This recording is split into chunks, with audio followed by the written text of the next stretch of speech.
Okay mga idol, home service ulit tayo. Bali, Aerox naman. Aerox. Yan ang ginagawa natin. Ayaw nyo mandar. Tapos nung binuksan ko siya, ang problema niya, yung fuel pump, putol yung mga wire sa loob. Ayaw niya na mag-pump, kaya tumirik to. Bali, nirescue ko to, pinuntahan ko sa may stoplight sa Onitex. Ay, sa pub. Tapos, tinulak lang namin. Pagdating dito, nung sinusi ko, hindi ko nga na dapat kasi mararamdaman mong parang may uugong sa loob ng motor.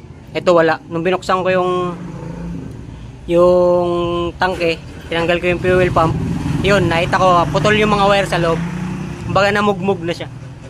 Bali, bibili ng bagong yung may-ari, bagong fuel pump para mapaandar natin yan. Ayan, baka kilala niya yan.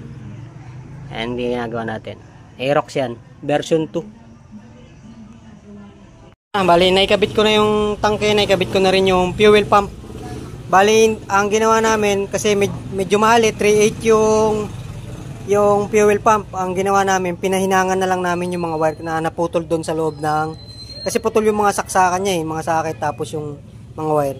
Pinahinangan na lang namin doon sa naggagawa sa mga electronic shop. Yung mga gumagawa ng mga TV. Yan, okay na siya mga idol. Sin natin. Tapos, start. Ayan na. Andar na siya. Hop. Patay. Ayan na.